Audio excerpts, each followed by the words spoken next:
డిస్టెన్స్ని ఒక straight line అనుకుని మొత్తము ఎనీ ల్యాండ్ అనేది ఒక జామెట్రిక్ ఫిగర్ కాబట్టి అలాగే ఒక డిస్టెన్స్ని ఒక స్ట్రెయిట్ లైన్ అనుకుంటే ఆ స్ట్రెయిట్ లైన్కి ఒక ఈక్వేషన్ ఫామ్ చేసుకోవచ్చు అని అనుకుంటాం. That is in the form of ax plus by is equal to c. అంతేనా? ఆ ఫామ్లో మనం చేసుకోవచ్చు అనుకున్నాం. Suppose 3x plus 4y is equal to 1 అని ఉందనుకో. ఇది ఏ ఈక్వేషన్? ఇది దేని ఈక్వేషను? ఒక స్ట్రెయిట్ లైన్ ఈక్వేషన్. ఎందుకని ఇది ఏ ఫామ్లో ఉంది? ax plus by is equal to c అనే ఫామ్లో ఇది ఉంది కాబట్టి దాన్ని ఏమిగా మార్చుకోవచ్చు మనం? ax plus by plus c is equal to 0 అని రాసుకోవచ్చు, minus c is equal to 0 అని రాసుకోవచ్చు. ఇలా సపోజ్ ఈ టెక్స్ట్ బుక్లో మీకు ఒక 3 లెసన్స్ ఇచ్చాడు, 3 ఈక్వేషన్స్ ఇచ్చాడు. ఈ లెసన్ పేరు వచ్చేసి pairs of equations in 2 variables. కాబట్టి 3 టైప్స్ ఆఫ్ పేర్స్ ఇచ్చాడు. ఒకటి x minus 2y is equal to 0 and 3x plus 4y minus 20 is equal to 0.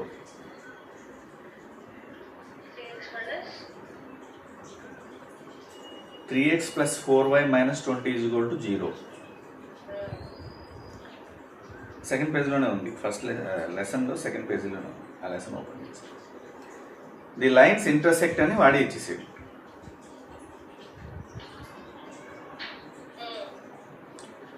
అలాగే రెండోది 2x plus 3y minus 9 is equal to 0. 0. ఈ లైన్స్ కోయిన్సైడ్ అవుతాయని వాడే ఇచ్చారు. Coincide అవడం అంటే ఏంటి?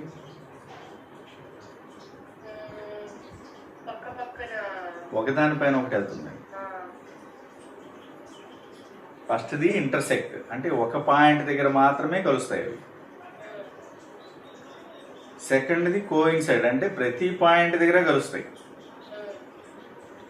థర్డ్ లైన్ ఇచ్చాడు x plus 2y minus 4 is equal to 0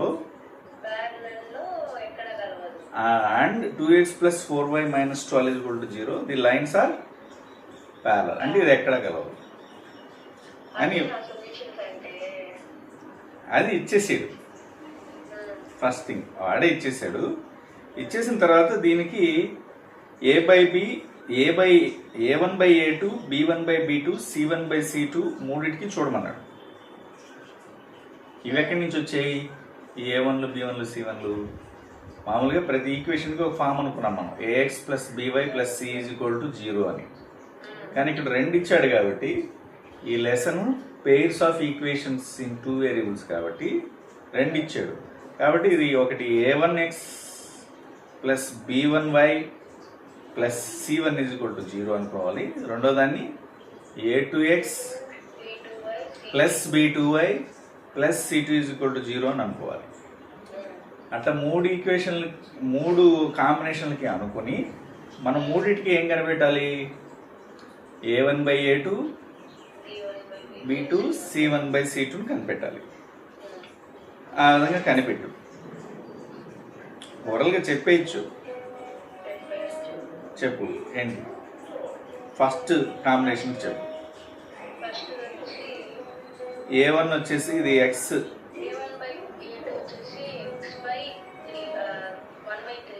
good. The minus 2/4 that is 1 by minus 1/2. c1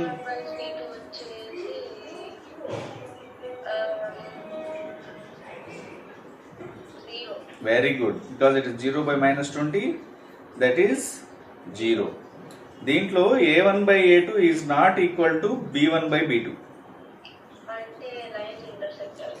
line intersect అంటే దీనికి ఎన్ని సొల్యూషన్స్ ఉన్నాయి? ఒకే ఒక సొల్యూషన్ ఉంది.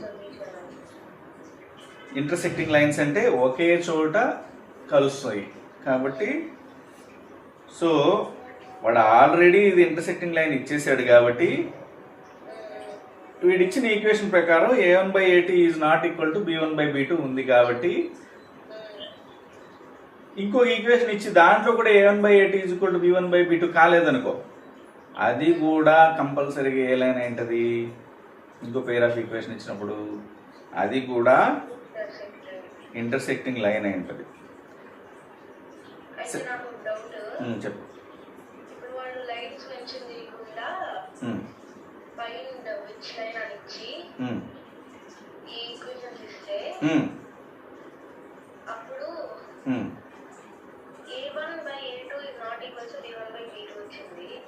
Then these two are intersecting lines.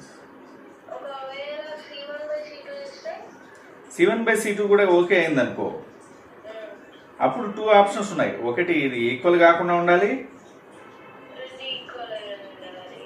కదా. ఎప్పుడైతే C1/C2 అనేది 0 అవుతుందో అప్పుడు మాత్రమే ఇది అప్లై కావాలి.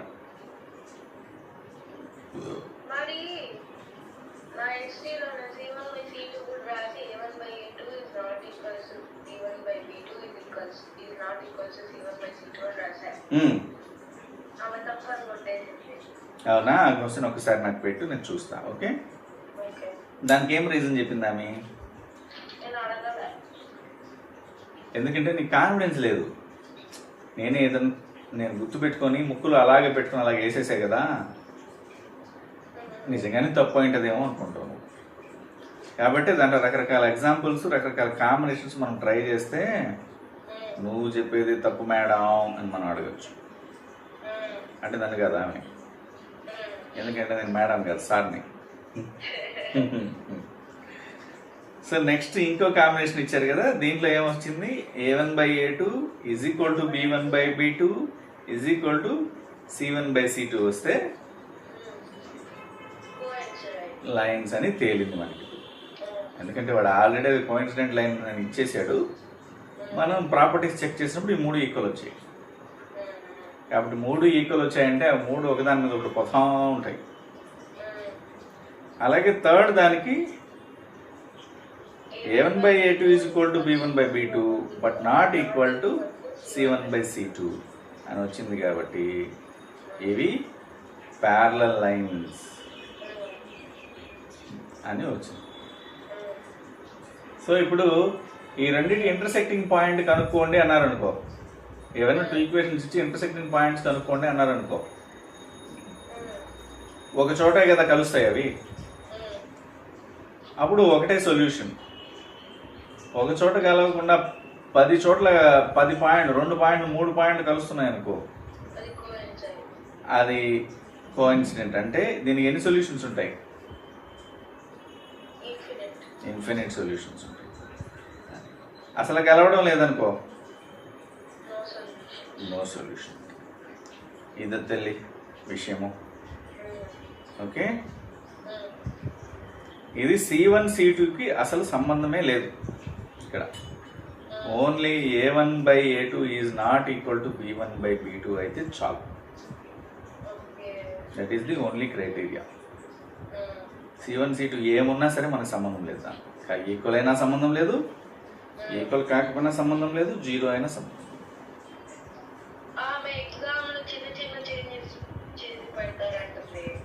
చేసి పెట్టుకొని ఏమైనా చేసి పెట్టుకొని ఆర్డి శర్మలో ఉండే మోడల్సా కాదా అనే దాంతో మనకు వద్దు తల్లి, దాని పక్కన పెట్టు. ప్రస్తుతానికి ఏం చేయాలో దానికి అది ఆలోచిద్దాం. ఫస్ట్ 3.1లోకి వెళ్ళేసి ఈ 3.1లో ఉండే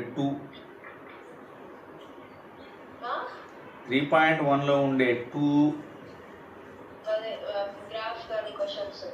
అవి చూడాలా, గ్రాఫ్స్ కానీ క్వశ్చన్స్ చూడాలి. ఇది చూడడానికి ముందు నీకు ఇంపార్టెంట్ పాయింట్లు కొన్ని చెప్పాలా. ఒకటి ఏంటంటే సొల్యూషన్ ఉంటే దాన్ని consistent pair of linear equations అంటాం. ఓకే. ఒక 2 ఈక్వేషన్స్ ఇచ్చి దీనికి సొల్యూషన్ ఉంది అని అంటే దాన్ని ఏమంటాం? కన్సిస్టెంట్ పెయిర్ అని అంటాం. సొల్యూషనే లేదనుకో దాన్ని ఇన్కన్సిస్టెంట్ పెయిర్ ఆఫ్ అని అంటాం. ఓకే. ఈక్వివలెంట్ అంటే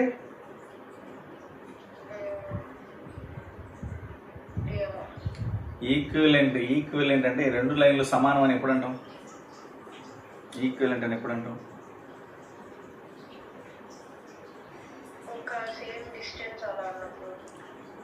లైన్ అనేది ఇన్ఫినిట్ డిస్టెన్స్ వెళ్తుంది ఎప్పుడు కూడా, కాబట్టి వాటి డిస్టెన్స్లు ఎప్పుడు సేమే.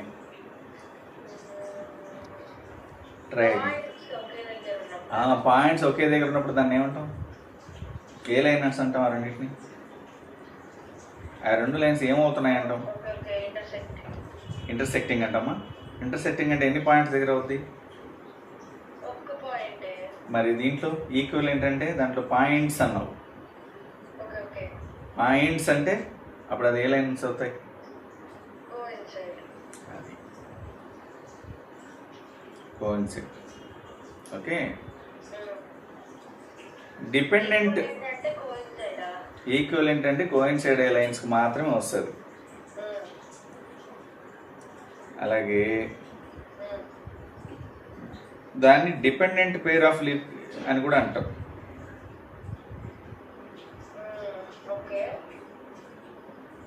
దాన్ని ఏమంటారు? అంటారు. ఇది కన్సిస్టెంట్ నాన్ కన్సిస్టెంట్ తల్లి? ఇది ఇన్కన్సిస్టెంట్ కన్సిస్టెంట్ ఇది? Very good. ఎందుకు కన్సిస్టెంట్?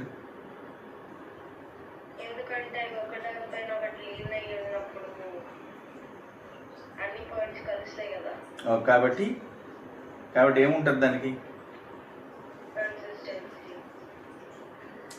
ఏముంటే కన్సిస్టెంట్ అంటాం?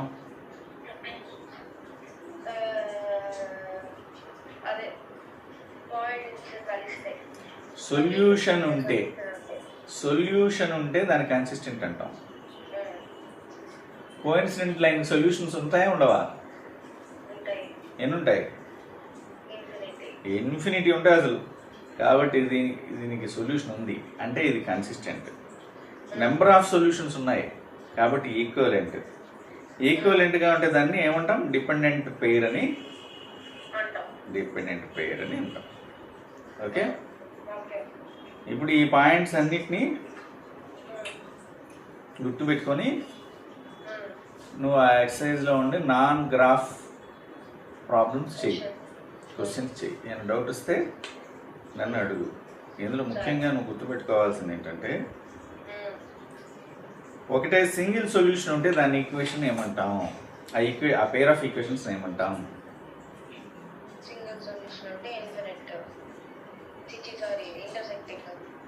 ఇంటర్సెక్టింగ్ అంటాం. సో ఇంటర్సెక్టింగ్ లైన్కి ఎన్ని సొల్యూషన్స్ ఉంటాయి? ఒకటి కంటే ఎక్కువ సొల్యూషన్ ఉంటే దాని ఇంటర్సెక్టింగ్ లైన్ అంటామా? ఏమంటాం? కోఇన్సిడెంట్ లైన్ ఇంకో పేరేంటి?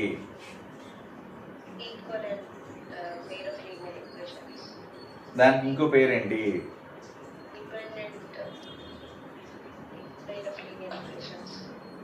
అసలు సొల్యూషనే లేని ఈక్వేషన్స్ ఉంటాయా? ఇవి ఎలా ఉంటాయి?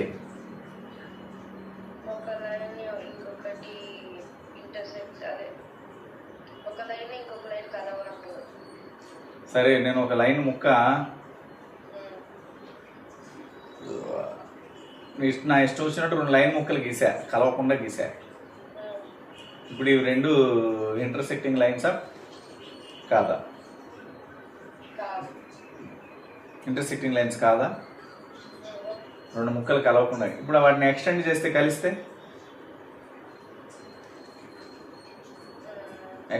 కలవచ్చు కదా?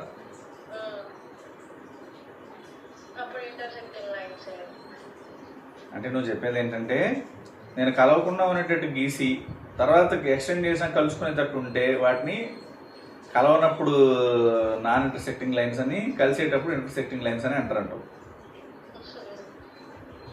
అది ఎప్పుడు నువ్వు గీసినప్పుడు. అదే ఈక్వేషన్ వేసావనుకో, నువ్వు ఈక్వేషన్ వేస్తే అది లైన్ లెంత్ కనిపిస్తుంది అందులో. నువ్వు ఒక ఈక్వేషన్ వేస్తే దాని లైన్ లెంత్ ఎంత ఉన్నట్టు?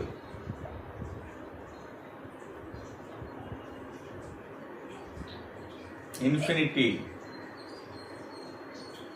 Any line equation represents and infinity line. So ఇప్పుడు ఇవి ఎక్కడో చోట కలుస్తాయి, కలవా? ఎక్స్టెండ్ చేసి కలిసేటివి కలుస్తాయి, కలవా ఎక్కడో చోట? సో ఎక్స్టెండ్ చేసినా కలవని లైన్స్ ఏంటి? సో సొల్యూషన్ లేని లైన్స్ అంటే ఏం చెప్పాలి? మిగతా ప్రతి లైన్కి సొల్యూషన్ ఉంటుంది. ఎందుకని? మిగతా అవి కలుస్తాయి కాబట్టి. ఎక్కడ కలుస్తాయి? ఎక్కడైనా కలుస్తాయి కాబట్టి. సో సొల్యూషన్ లేని లైన్స్ ఏంటి? దానికి ఎన్ని సొల్యూషన్స్ ఉంటాయి? ఒక సొల్యూషనే ఉంటే. సో అసలు సొల్యూషన్ లేకపోతే ప్యారలల్ లైన్స్ కన్సిస్టెంటే కదా. ప్యారలల్ లైన్స్ డిపెండెంట్ లైన్స్ అనొచ్చా?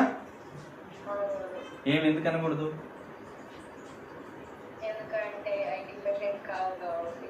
డిపెండెంట్ అని కాదా అవునా అని ఎలా చెప్పగలవు నువ్వు? దేని డిపెండెంట్ అంటాం? కోయిన్సైడింగ్ లైన్స్ అంటే ఎన్ని సొల్యూషన్స్ ఉంటాయి?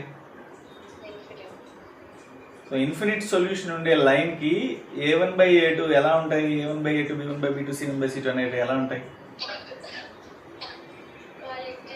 ఓహో, అలా ఉంటాయా? A1/A2 అవి ఎలా ఉంటాయి? ఇన్ఫినిట్ సొల్యూషన్స్ ఉండేదానికి.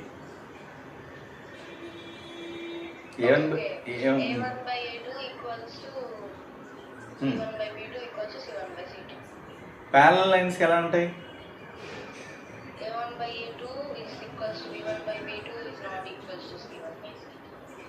అదే ఇంటర్సెక్టింగ్ లైన్స్ ఎలా ఉంటాయి?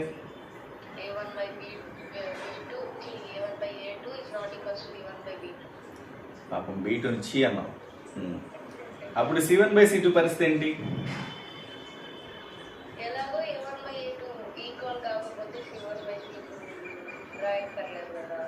Okay, A1/A2 is not equal. అసలు ఈ A1/A2, B1/B2, C1/C2 ఏంటివి? A1 is coefficient of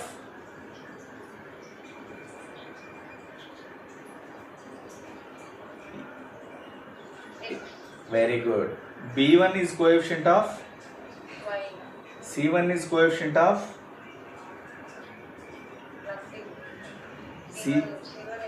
constant of which equation?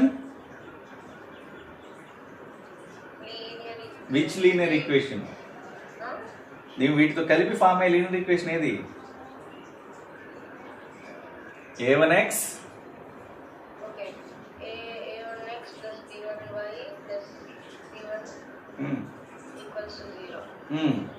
అదే A2 B2 C2 తో ఫామ్ అయ్యేది ఏది?